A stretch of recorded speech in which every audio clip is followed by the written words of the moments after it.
Today's episode of Open Container is presented by Oboes. Many of you already know Oboes, that plucky little brand from Bozeman that stood up in 2007 in a crowded footwear space and said, "There's room for me too."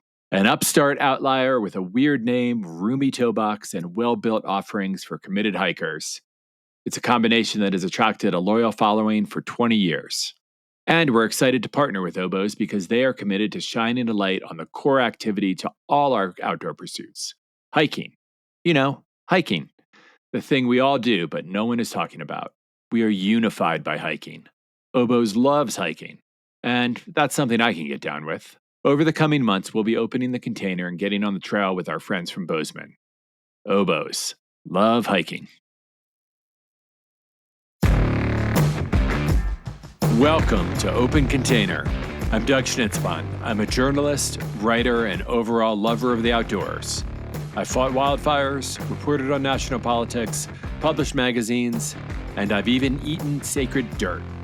On this podcast, we're going to have an open conversation about culture, conservation, policy, business, issues that matter the most to the outdoor community. Let's get some. This is an ode to one of my favorite places, a place often called the last best place. Montana is a state that has a unique vibe, different from surrounding spots in the West. It's got cowboy culture, but it's not Wyoming. It's not as conservative politically as Idaho. It's not as overrun as Colorado. There's a sort of common sense wisdom and closeness to the land that defines Montanans. That makes the Treasure State unique beyond the big green valleys and quiet, snow-covered peaks. I first moved to Montana in 1993 to the town of Dillon, which at the time was the definition of a cow town, though it also had a Patagonia outlet. Dillon had an annual Labor Day rodeo when people would ride their horses into bars where you'd get your ass kicked. And at any bar in town, you could play Shake a Day, that uniquely Montana game that could score you a free beer. I fell in love with the mountains, Torrey Peak, the Italian Peaks, Mount Tweedy, and the quiet places I discovered living there in a trailer 20 miles outside of town up in the East Pioneers. I would run on dirt roads after work, and a great horned owl would fly along with me. I foraged puffballs and put them in my pasta. I learned to identify the wildflowers growing near Birch Creek, especially the hemlock, so beautiful, yet one of the most deadly plants out there. But I truly loved the people I met there. I didn't have much money at the time, and I'd gone from bartending in downtown Boston and making tons of cash to earning close to nothing as a trail builder. But the people I met were all there to support me. Someone gave me antelope sausage they had in the freezer that I could have for breakfast. Someone else gave me elk steaks. People gave me rides into town since I didn't even have a car at the time. I was offered roofing work in the Bitterroot Valley when I was low on cash. Anywhere I turned, I found help. It was a very different life than the one I'd been trying to escape. I came to an interesting conclusion about money, too. It's a lot like water. It flows when you have it, and when you don't, you get by. Like I did, living in that trailer with strangers giving me meat from hunting. One day there was a knock at my trailer door. When I opened it, a big dude stood in front of me with bloody hands and a huge smile on his face. I didn't know what was happening.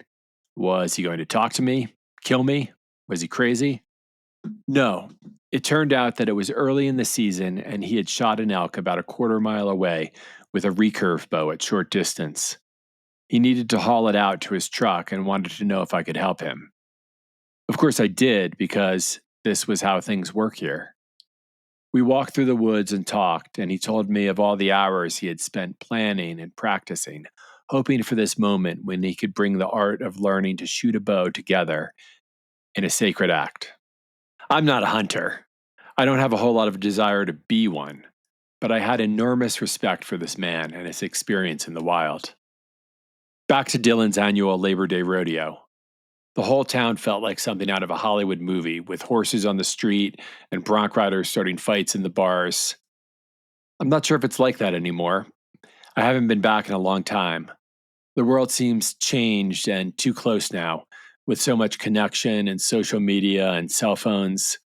But there is a certain thrill to being in the town when it was simply centered on the community, the rodeo, hunting. That idea of community is truly so central to so many towns in the West, and it seems to be slipping away. Now, I think it's important to respect the ideas and traditions of people who lived in Western towns for a long time. That's something I've learned by being there, listening to them, and sometimes helping them out. I think it's a really important part of how we can come together to move forward with our public lands and think about spaces under assault. It's important to remember that the people who live in these places love these lands and always have. It's also important to show them the best side of outdoor recreation. Beyond all that, it's important for all of us to understand that Native people have been here a long time before the United States of America, and that their voice needs to be back on the table when it comes to talking about the future of these places. All that is to say, we just need to listen to each other more and work together more. We all want the same thing. We all want the freedom we've been able to fully inhabit out in wild places, whether it's hunting, riding mountain bikes, or participating in rituals connected to generations of indigenous people. It's more important than ever now since those freedoms are truly in danger. Once public lands are sold, they're gone forever. Our freedom is gone, fenced off and plastered with no trespassing signs. I learned a healthy respect for public lands, for wildlife, and for the freedom of being on them from Montanans who have been there for generations, from Native people, and from people who care about the outdoors. I think it's time that all our voices unite and find better solutions so we can continue to share what matters to us. Today's guest does just that. Rachelle Schrute is the hunt and fish editor for Gear Junkie. She comes from a long line of Western big game hunters and dry fly fishermen. She is also heavily involved in Montana's conservation and wildlife management practices, having served in leadership roles within multiple conservation organizations. Rachelle is a wilderness first responder and often spends her summers as a wilderness guide in Yellowstone National Park. When not gear testing or writing, you can likely find her hunting, hiking, fishing, and cooking wild game with her family. So let's open the container with Rachelle Schrute. Okay, and I'm very excited to open the container with someone who I believe enjoys opening containers. Rachelle Schrute is a hunter and angler, born and raised in Montana, and she is the fish and hunt editor for Gear Junkie. Rachelle, I'm really excited to have you here today and talk to you. Yeah, definitely looking forward to it. And let's just get right into it. As a hunter, I think especially, why do you think conservation is something that it should be important to everyone, and especially I think in these times, no matter their political beliefs or ideology? I think when you get down to it, political beliefs and ideology aside, when it comes to conservation efforts, you know, nobody hates wild spaces that I know of. The land and waters don't care who you vote for, as long as your voting aligns with protecting those spaces, right? So it's like you can't call it a red or a blue policy. You can't. Yeah, it benefits everyone. It's one of those things. It's like this is our planet that we live on and we thrive on. And whether you're an agricultural person or a skier or a backpacker or a hunter or fisherman, you name it, we all, subside on this land in one way or another in conservation, regardless of your leanings, uh, genuinely benefits us all. And it seems like there's this strange dichotomy that it's one side or the other, and you can be a hunter but you can't be an environmentalist. It's wild, that hard line that it seems like politically we draw between conservationists and the others. And I don't I don't understand it. Exactly. Yeah. And as someone, you grew up in the midst of it, right? Growing up in the middle of Montana, I think why do you think it's so politicized? Why do you think this has happened? Um Man, we don't have enough time to dig into why it's happened. I think you have people who are politically pushing for financial gain, and wild spaces offer more financial gain than they do every other gain when you put it on paper. So I think that's a big line to draw, where, you can sell land and develop land and make a penny, a tangible penny. And that seems to fall on one side of the aisle as a priority more so than the other. However, also on that side of the aisle are the bulk of your outdoorsmen. And so I don't know how to answer that question because I don't understand it. I don't understand voting against conservation policy or environmental policy. That boggles my mind that you would vote against environmental protections and then be like, where are the deer? Well, I mean, you can't have it both ways. So I don't know. I don't know the answer to why it's such a political. Conservation benefits all of us. Unless you stay in your high rise and you don't care to breathe clean air or drink clean water. Otherwise, it benefits us all. So I don't know. I don't know how to explain the political divide. Well, I mean, I think you are a good person to ask because, take a step back for a moment, really to talk about your pedigree. You're obviously a dedicated conservationist, but you're also a hardcore and authentic, hunter, angler, Montanan. Tell us a bit about you and kind of who you are. I wouldn't say hardcore. Now that I'm comfortably in my 40s, I am less hardcore than I once was. I love to sit in a tree stand, which 10 years ago would have just shamed me for being a sitting hunter. And I love a good spin caster, which my fly rod would just vomit at the idea that I Right. love dunking a worm. So I wouldn't say that I'm super hardcore, but I've just grown up in it. And there was like a long stretch of life where I didn't engage in it much just because that's how life happens. But I grew up hunting and fishing and, in a working class family. I wouldn't even say working class family, in a pretty broke family on a little subsistence farm. So we hunted because we couldn't afford to buy meat. And at this point, I actually have a job where I can afford to buy meat. I just don't, for both reasons of, you name it. It's my hunted meat is a better product. My hunted meat is a healthier product. It doesn't contribute to, certain food industrial systems that I don't really feel like contributing to. It couldn't be more local or organic. You throw in all the buzzwords you want to throw in. It just fits with what my lifestyle always was and what I'm hoping, my lifestyle for myself and my children will always be, is we just, maintain ourselves off of the land in a way that's ethical and healthy. And yeah, I don't know. That's where, and I fish terribly, which is great for the fish populations. And I do it. That's just therapy. I don't really do fishing for any other reason other than, man, it's a good way to end a bad day. I love that. Yeah. First of all, I have to say, I love having someone on the show who admittedly loves dunking a worm. That's awesome. Yeah, it's new to me and I dig it. That's great. Well, I think we get into something too. Like, as you said, there's a lot of misconceptions about hunting, especially, right? And why people would want to do it and who does it, right? How do you, and now you've got a very public face, right? So how do you sort of get people away from those misconceptions? How do you show them a different face of what you love to do, what you've grown up doing? I think a lot of the ways that I can relate to people who have these misconceptions is that, on one hand, I agree with them on some things. There are some real crap hunters out there. They're not good people. They're not doing it for good reasons. You could say that about any population. You're going to have bad eggs. Unfortunately, in my space, our activities engage in taking a life. And that is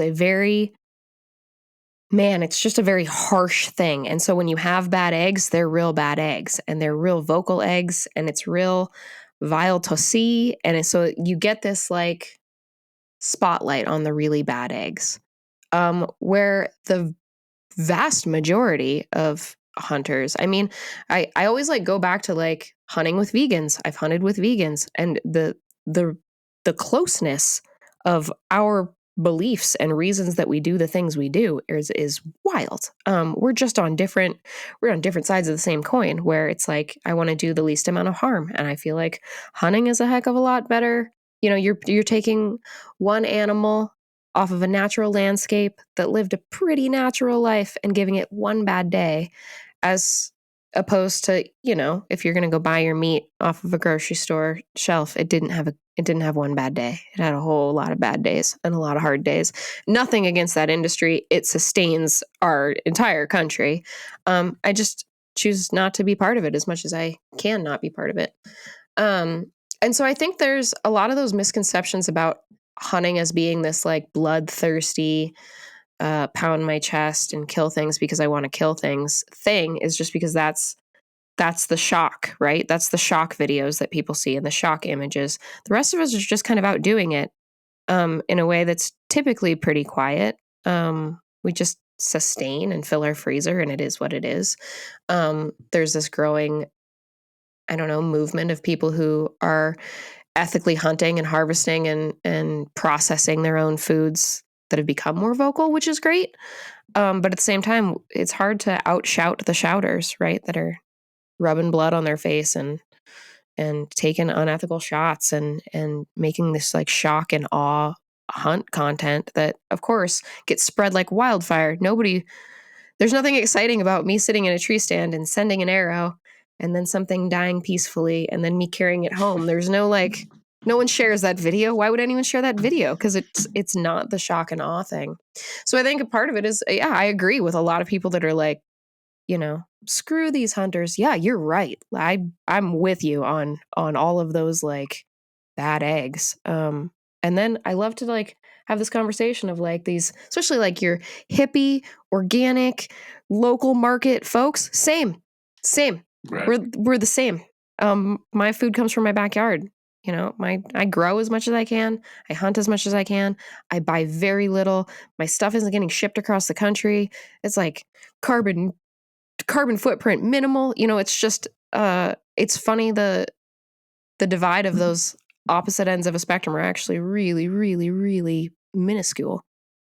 And it's something, as you said, it's a community thing for you too, right? Where you grew up with your family. It's something you were kind of have grown into and shared with a lot of people you're close to even, right?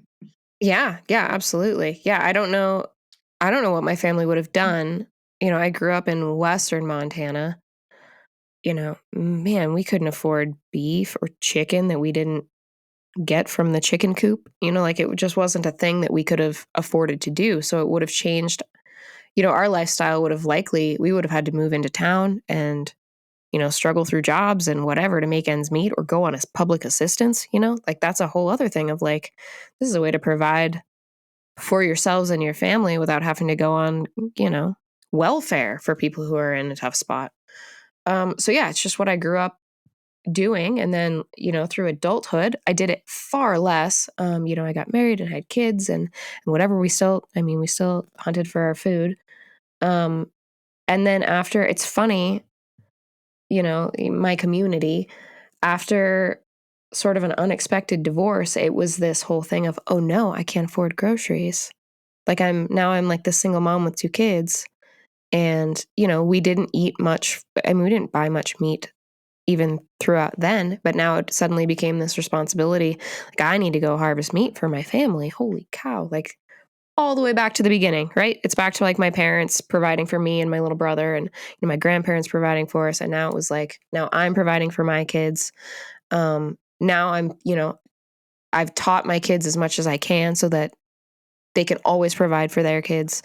Um, yeah, it's just there's nothing more, I don't know, there's nothing more comforting than being able to provide your basic needs, right? As like humans, it's like, yeah, I can grow and provide my own food for myself and my family without any required well, there's some required monetary means, right? But with minimal monetary means. And of course, too, hunters, I think, have a, you know, when it comes to the wildlife too, hunters have a certain intimacy with the wildlife. Like you watch them and know where they are. And know how they move and know what their vulnerability is, right? Yeah, I mean, I've told people I have shot way more animals with a camera than I ever have with a bow or a rifle. Yeah, I spend all year watching them. I mean, as soon as like winter breaks, it's like we go on drives. I take my dogs, we run the dogs, we look for elk, we watch and see when they're dropping antlers. We're seeing where they're bedding and where they're watering and what fences got broke down over winter because they break down fences. We're looking for bear sign right about now, like they should be up and out, and we watch them straight through. I mean, every season of the year. It's just it's weird to say that your lifestyle is about killing something that you love. I love these animals. Like I spend every waking moment, if I can get up early and watch the deer that are out front, it's a good day. If I can shut my day down watching, the turkey populations bounce back in this area, it's a good day. I've gotten to a point where, well, I think every hunter, if you're really dedicated to it, you know where the animals are moving. You know where they're going to be at certain times of the year. You know where they bed. You know where they feed. You know when they go to water. Sitting in a tree stand and watching wildlife just happen around you as if you were not there, it should be something that everyone does. Whether you're a hunter or not, get a tree stand. Like, find someone with a tree stand. Go sit and go. Oh, it's incredible. It's indescribable to be that wrapped up in wild spaces. Yeah, I've had some beautiful days just not hunting, but going along with someone who's hunting just as the muscle to pack something out if they got it, and really got to have a beautiful time just observing the world. And one time we didn't even shoot anything, just watched some elk at sunset, and it was one of the most beautiful experiences I've had. Oh yeah, I mean that's a good day. A bad day in the field if you're surrounded by wildlife and birds that I've never. I mean the birds that I've heard that I would still don't know what they are. I mean, what an experience! Like, what is that? The squirrels that harass you for hours on end. It's just an amazing day that you were not bombarded with emails and phone calls and you have water and breeze and animal. Yeah, it's just a good day. A bad day in the field is a good day. And it's connecting to something ancient as well, right? So is it a spiritual experience for you to hunt? I am I've battled with that. I am not a religious person.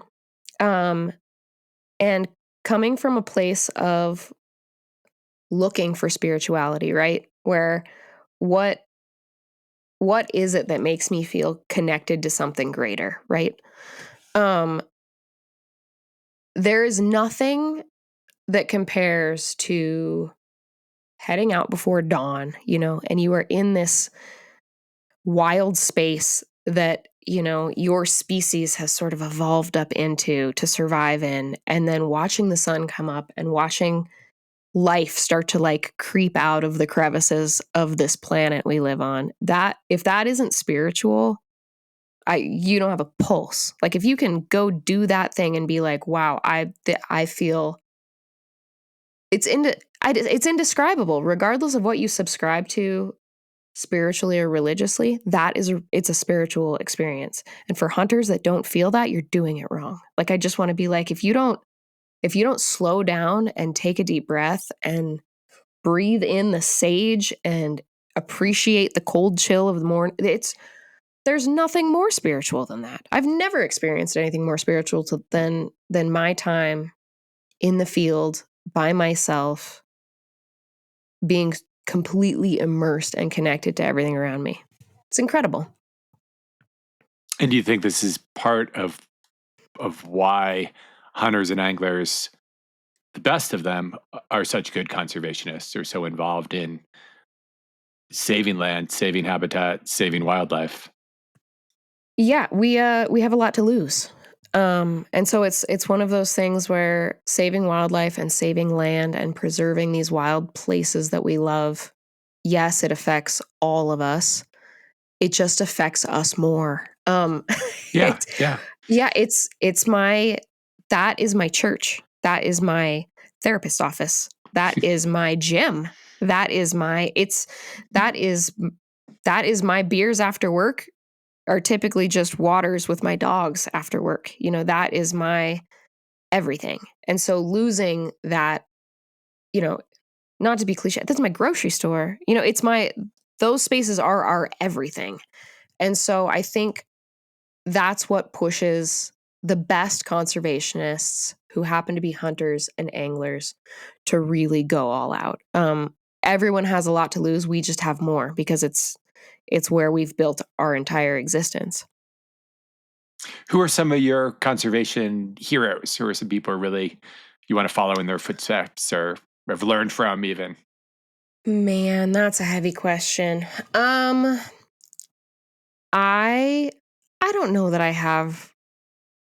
don't know that I can like single out conservation heroes. I think I look at like our trail crews, right? I look at the 23-year-old kid that is out there cutting logs so I don't have to, so we can get a horse through there, or wildland firefighters that are doing their best to keep this place running. I have way more respect for a little federal Forest Service worker who decided to make next to no money to preserve a place.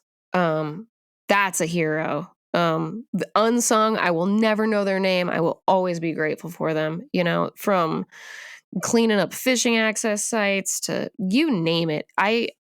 There are like big names you can idolize that are making vocal changes. I'm way more prone to be stoked about a 19-year-old kid that drives his tail to the Capitol to testify or to be at a public lands rally. Or those are the heroes because they will do the most good for the rest of their lives. Like those, like I look at my kids and I just want to be like, this is the time. You're in your early adulthood. This is your time to like set yourself as like a genuine conservation hero. Just go to the little stuff, pull fence, like put up straight wire for migration corridors.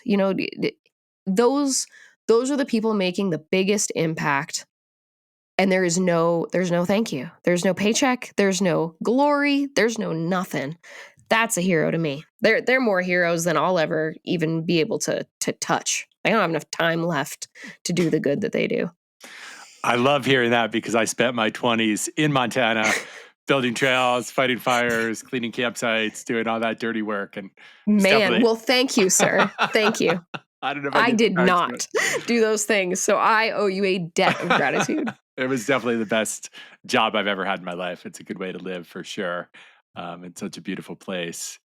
That's really funny. But that makes me think too that, I mean, are you worried then to see, if those are your heroes, how bad is it now that so many of those people are getting laid off, that we don't have people to maintain these trails, that, no one's doing that work now, right? Without gagging on air because I don't know what's happening. Yeah. That's the foundation. I mean, the foundation of what makes, not just Montana. Montana got hit hard. I mean, our trail crews, they are saints that walk among us. They work harder than anyone I know. But in the greater scheme of this country, like the wild places of this country is what makes, it's what makes this country great. It's what Yeah. it's the most American thing is like wild places Yes. and crazy peaks and like vast forests and these like incredible grasslands, like these wild spaces are the most American thing. And so the current political happenings of laying off is all I can say. It's heartbreaking. I can only hope that there's some sort of course correction and we get back to a place of being able to understand that these are vital, necessary people. And I think we're moving back towards there as things start to dismantle and national parks don't have toilet paper and, things are shutting down. And hopefully there's course correction, but I don't know. I've offered to have any of them come write for me because just write for me. I can't pay you much because the writing world is broke as a joke. But man, those are the most vital, educated, informed conservationists out there. And it seems like if we do want, current administration to listen, it won't need to come from us, right? It'll need to come from people who are more traditionally conservative, right? Who are going to have to say Yeah. like, hey, I need toilet paper. I need the trail cleared. I want to live the life I live, hunting and roaming the wild, right? Despite my Yeah. And politics. yeah, I look at a lot of the hunters in my space, and it is a broad range of political beliefs. Just like anywhere else, I would say the vast majority of hunters lean to the right, probably always have. In my little bubble, I would say most hunters are pretty central. Um, Maybe a little bit leaning to the left just because my core group is very environmentally conscious. So it's very much so like, hey, I cannot catch these incredible, blue ribbon fish out of polluted water. And I can't hunt, record breaking elk if that stretch of land is logged. Or if I can't get to it because it's privatized. Yeah.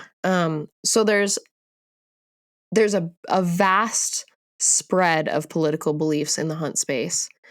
I think, as the pendulum always happens, that swing to the right that happened the last few years is probably swinging much more quickly to the left, or at least center.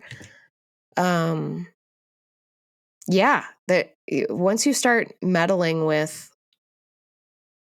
I don't know, it's like I look at hunters a lot like I look at military, right? You have typically pretty right wing folks. But when you sit down and talk to them, they typically have pretty central or even left leaning beliefs when it comes to wild spaces. And um, yeah, it'll be interesting to see who makes the biggest difference politically, vocally, moving forward. I don't know. My voice doesn't matter. I can Right. educate a mass of people, but I don't know that a mass of people even matters anymore.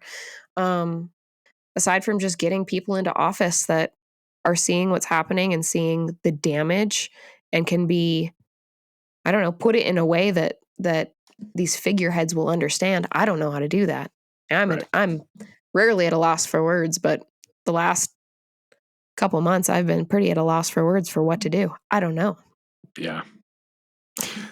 I guess to, continue with hunting, but change the subject a little bit, you really had this fantastic piece come out about being both attacked by a bear and attacked by a man in the wild, and how you would have preferred the bear attack was better. But I think that speaks to the kind of toxic masculinity that you have to deal with in the space you're in, right? Especially how you Yeah, encounter. I I had a phone call last week, talking about this just because of, there were certain allegations against a certain male in the space. And this phone call came into me asking if I had any credible experience. And I was like, ugh, again, it's Right. just this again thing. And listen, I'm not like a pound my chest, I hate men sort No. of. That's not what this is at all, because the bulk of my social circle are male. That's just how it plays out because I happen to be in this space. The people that I'm going to hunt and fish with are primarily going to be male. I'm almost always the only woman on a trip, maybe one or two of us. If it's a fishing trip, a hunting trip, you name it, it's often that I'm the only woman at camp. And the greatest human beings I know happen to be male. I mean, the people I look up to happen to be male. However, the worst of humanity, unfortunately, also happens to be male. It seems to be like just throughout humanity. And in this space, I'm often asked why I don't. My partner, he's a rad dude. He's just a cool human being. And often people be like, do you guys hunt together? Do you take him with you? Most of the time the answer is no. I go by myself. And people will be like, well, why? Why don't you take a guy with you?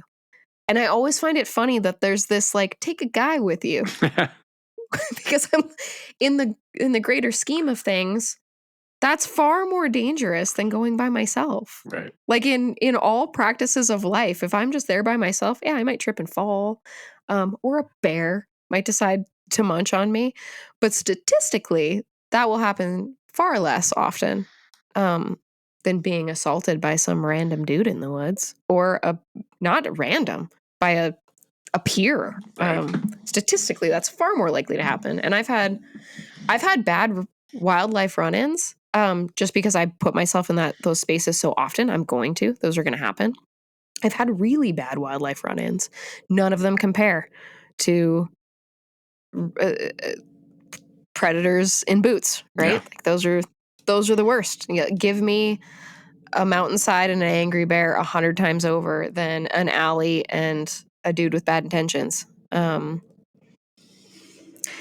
I don't know. I don't think there's a fix to it, which I wrote that piece, and at the end of it, I was like, wow, this is a real downer, because is there a fix? If there was a fix, it would be fixed. The reality is just being a woman in a wild space is far safer than being a woman in a social space or an urban space, or I think that's just is what it is. I'm just more cautious than I used to be. And yeah, for dudes that run into me, I will put an arrow in your knee. I'm no longer polite. I used to be really polite. I used to be very, you're raised to be kind. And even when people are a little bit weird or creepy, you're raised to be kind. I'm not kind anymore. And I've raised my children to also not be kind anymore. We just have to be vigilant, I guess. Bears do what bears do. They're just being bears. Right. People, unfortunately, have bad intentions. A bear has never had a bad intention for me.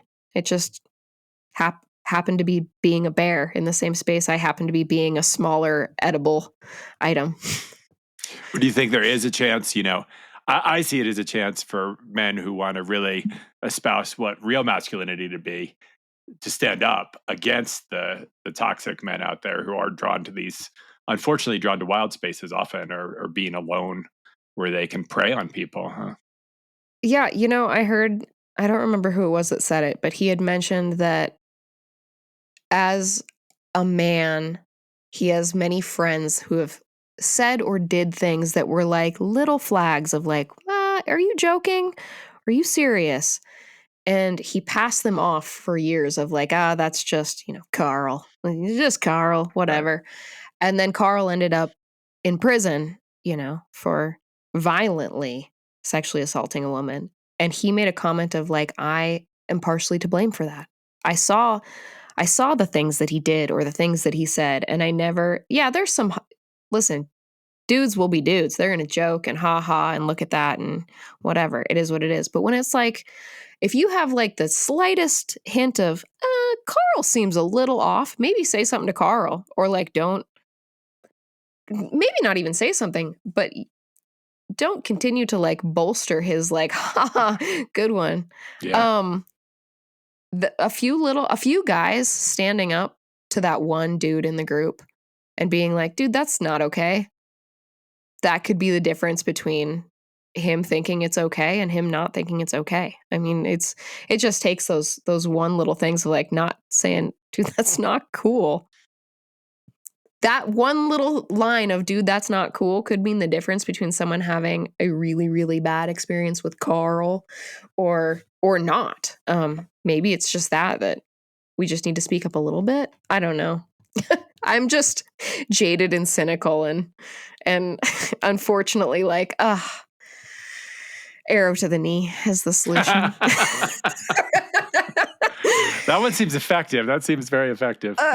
Yeah, you're not going to chase me down with an arrow in your knee.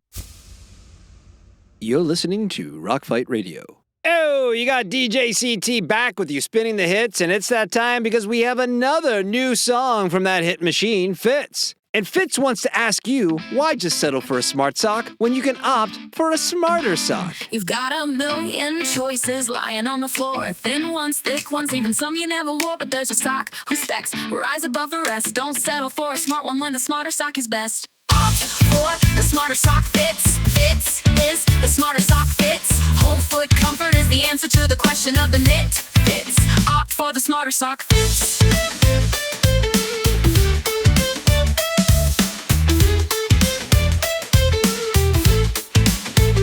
Whole foot comfort is the goal. It's only common sense with 4 different patents. The difference is immense. The Y line's added volume really is legit to the next level. Comfort of the fit we call fits. Opt for the smarter sock fits. Fits is the smarter sock fits. Whole foot comfort is the answer to the question of the knit. Fits. Opt for the smarter sock fits.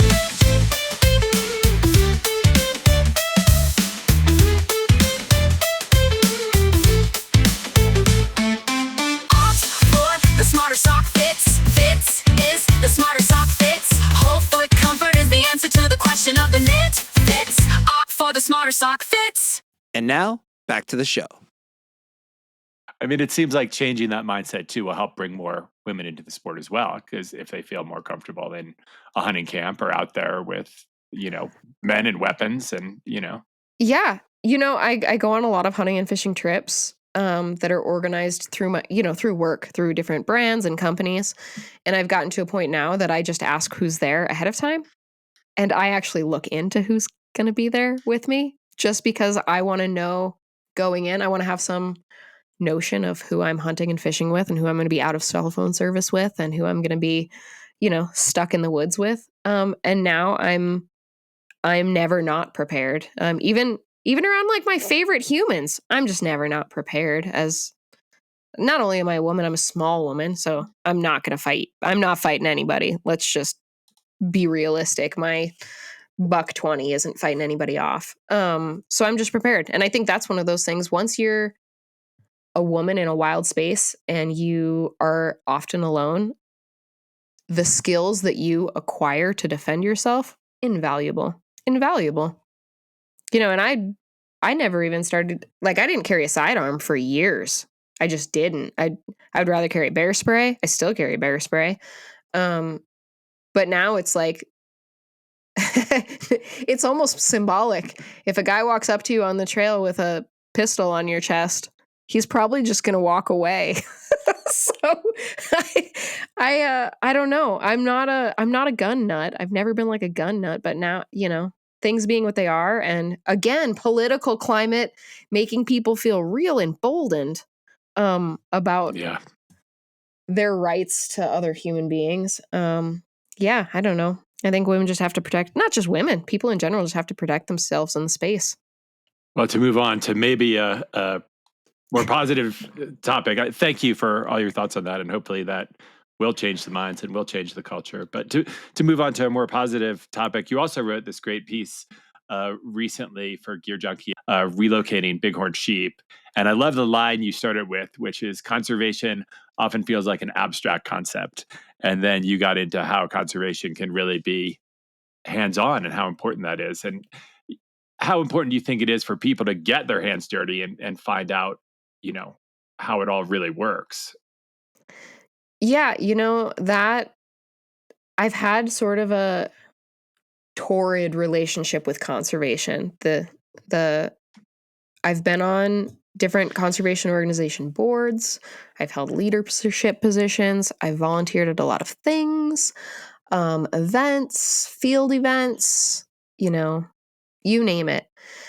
And I feel like over the last few years, I've fallen into this space of seeing, and this isn't like talking grassroots, we're talking like big brands. So when we start talking big brands in conservation, there's a lot of our commitment to conservation, is this limited edition camo pattern.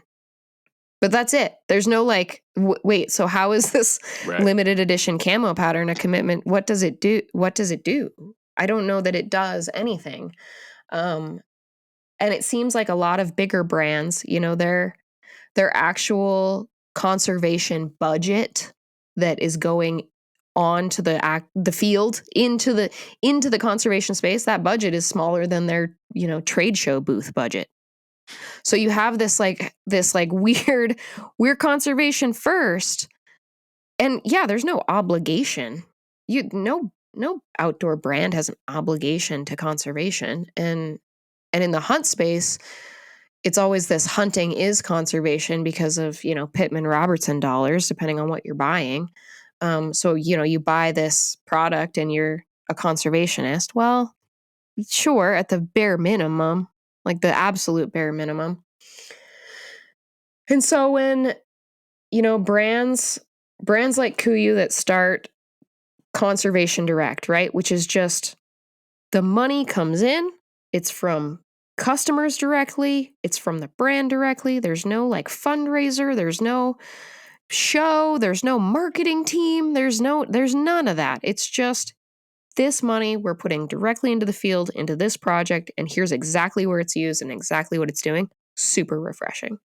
Like it's just, yeah, that's stuff that grassroots groups have been doing for forever, raising money that goes directly back into the field with no overhead and whatever. But it's rare to see it from a big brand that has big financial backing and can make huge impacts, and they do.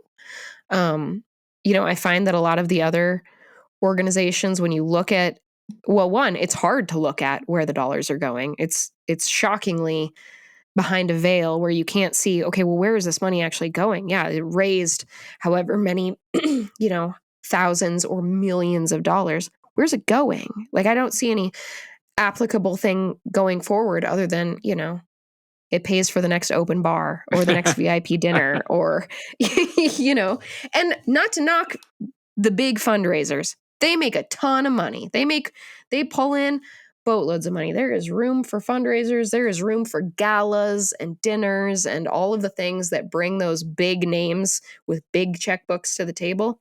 Not knocking it. However, actually putting money directly into the space in a targeted, a focused conservation project is something big brands just don't seem to be doing, especially in the hunt space. Kuyu just does it. And that's another one. That's a brand that has a whole lot of opinions for or against it because of whatever political ties. So you can be like, I got a ton of hate mail about that piece, actually. Really? Wow. Yes, a ton of hate mail. And I just want to be like, well, political leanings aside, if we can put political leanings on the back burner and look at the work being done. Like, if valuable, positive work is being done, I'm for it. I'm for it. And I don't see enough of it. There's a lot of people that talk big talk. There's just not a lot of people that actually like get out there and do real work for the minimum dollar required to do that work. There's no camera crew. There's no, there was one guy with a camera. Oftentimes it was like strapped above on a tent stake, and then it made a quick little 5-minute film to show, look, this is what we did with all the dollars and the collars. That's rad. That's all is required. You don't have to have a big show, and you don't have to have a big CEO and a big, a high paycheck president and marketing directors and all of this stuff to just do real work. So it's, that particular organization is kind of near and dear to my heart. I've loved it since I first found out about it, being an on the grounds part of that relocation. Incredible. Totally different. I've relocated sheep in Montana, doing it in the desert. Not the same. Wild and incredible just on its own. But to see the actual tangible work being done for such a small dollar amount is so refreshing. In a world that is burning, it was a highlight to see real conservation work happening on the ground, measurable. Yeah, rad experience. So what do you think individuals can do to get their hands in it, to really make a difference, to participate? On an individual basis, there are so many little things, depending on where you live.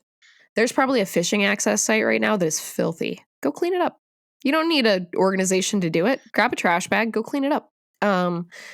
We don't have the federal workforce that we had before in the wild spaces. If you're hiking and there's a downed tree, go get a saw.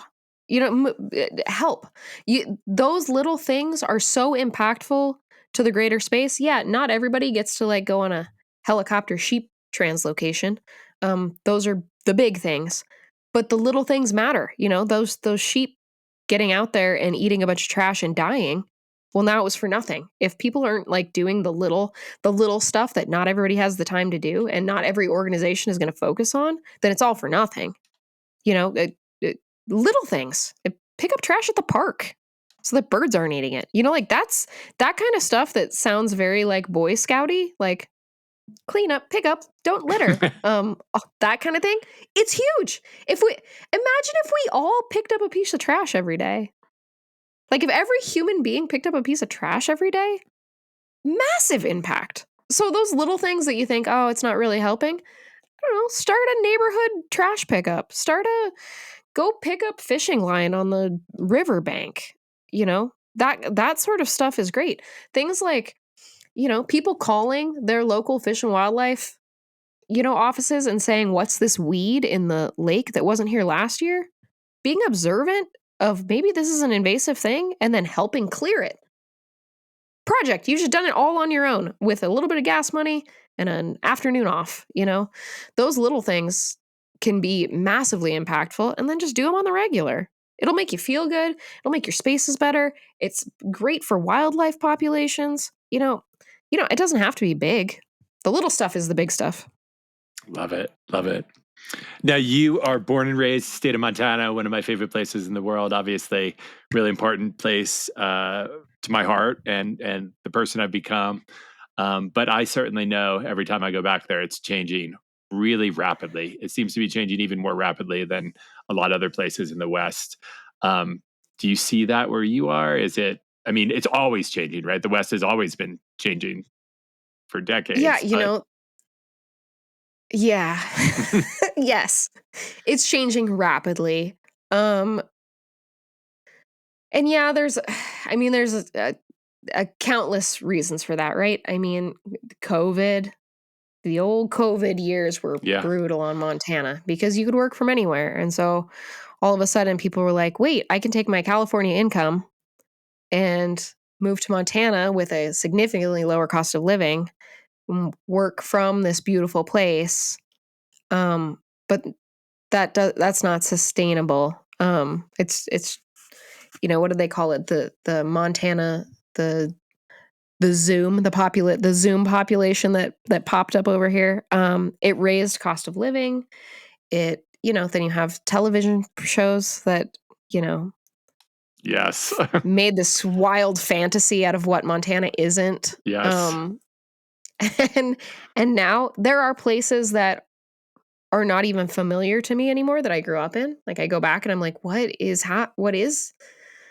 this? No, I don't want an artisanal water. I would just like a glass of water, please. I'm confused. That's so on what not this Montana is. to me. Yeah. What do you mean artisanal water? We pump it out of the ground here. Our water's still awesome. Like what are you talking about? So yeah, and it's sad. The cost of living is astronomical and we still don't have the income to make it work. So again, it's not sustainable. Things are changing drastically. Places that were wild are being developed, which is heartbreaking. For me, it's hard to see places, the place I used to gopher hunt because it was an old farm and they would, pay me per tail to get rid of gophers because they were doing irreparable damage to the field, is now like a very high-end neighborhood, like a high-end as in I don't have a card to get down that road because I got to scan at the gate neighborhood. It's wild to see it happening. Change happens, growth happens. I get it. Montana's unique in the fact that we sort of sustained 1986 for a long time. And then all of a sudden are thrown into like 2028. And I don't know. It'll be interesting to see how it plays out. I'm fortunate that I'm in a space that hasn't been super impacted. I grew up, I'm from Western Montana outside of Missoula. And then I spent a good chunk of my childhood around the Bozeman area. I don't go back if I don't have to. It's wild to see. The traffic. And then there's like a haze of, you can come up the Bozeman Pass into Bozeman. And if the light is right, there's a haze. There's this like pollution haze where I'm like, what is this? That should be wildfire smoke. That's our haze. We don't have haze in March. What? I don't understand it. So it's sad to see. I don't know that there's a whole lot of stopping it. A couple of bad winters would do us real good. This year was a good one. I bet it'll drive some people out. When you're sitting at -50 and, a 30-mile-an-hour crosswind, that'll push some folks out. But yeah, it's sad. But that makes me sound like the angry local, right? Get off my lawn and Well, get I out of think there's my something. home. And I mean, you're such a Montanan at heart, right? And there's something just wonderful to me about people of Montana. I know when I lived there, I love those people who, showed up when I was not making a bunch of money and gave me some antelope sausages out of their freezer to have or whatever, right? Like, we don't want to lose that, right? Across the West, we're losing this sense of community. yeah, that's not gone, fortunately. I know that, this place, I look back to, I lived in Miles City for a long time, and we had a resident there, who's just, he never really held down a job. He had some mental health issues. He was like the town mental health guy. He slipped, fell, broke his hip. The town raised the money to pay for his hip surgery. Like, we still have that where it's like Lewistown had, we had like a homeless guy. The town just takes care of him. Like, he couch hops, we feed him, we celebrate his birthday. There's still that, like, we take care of our own mentality, which is great. I hope we don't lose it. I can't imagine it'd take a lot for especially the rural communities to lose that. If somebody falls on hard times, we're gathering clothes for their kids, and we'll fill a freezer. I will fill anybody's freezer. I have more than enough meat. I fill a lot of freezers. And if my freezer starts to get empty, that's all right. I'll just put it back. That I hope we don't lose. I don't think we'll lose. But we'll see. That's all a matter of, again, not to tie it back to politics, but if things change, things change. And that's when you see these big shifts of like, no, I have to take care of myself, forget everyone else. Man, I hope Montana's a little bit immune from that. Yeah. Rachelle, it has been such a pleasure talking to you. I feel like I could keep talking for hours about Montana, especially since I love it so much, and even all the other deeper subjects that we got into as well. But we're getting near the end of the show, and I want to ask you the question we asked everyone at the end of the show, which is, in the midst of all this, especially everything we've been talking about, what gives you hope? Ooh. What gives me hope? That is a heavy question. I would say this next generation of soon-to-be adults gives me hope. Seeing these strong-willed, somewhat coddled, but strong-willed kids that are going to be vocal and stand for what's right and not just what's cool. Man, they give me hope. Don't let me down, kids. Like, I need this generation of 13 to 24. That bubble of whatever that is. Don't let that powerful vocal group is going to make a huge difference. They give me hope. I have great hope for them. I love that. Rachelle Schrute, it's been such a pleasure to talk to you. And can you let people know where they can find your writing, where they can follow you, how they can learn more about anything we've talked about today? You can find me just about anywhere. I'm the hunt and fish editor at Gear Junkie. You can find me there if you're interested in reading about hunting boots or fishing poles or any of that good stuff. I keep my field journals online at fieldchronicles.com. If you feel like reading about what I did on Tuesday with my dogs and how many birds I saw. I don't know how many people are interested in that, but it's there. Sounds great.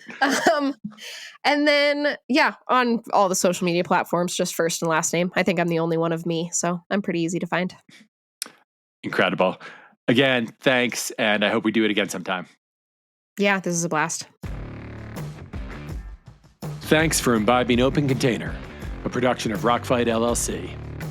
Please take a second to follow our show on whatever podcast app you're listening to us on and send your emails and feedback to myrockfight@gmail.com. Check out Rachelle's work on gearjunkie.com. Our producers today were David Karstad and Colin True. Art direction provided by Sarah Gensart. I'm Doug Schnitzbahn. Get some. Thanks for listening.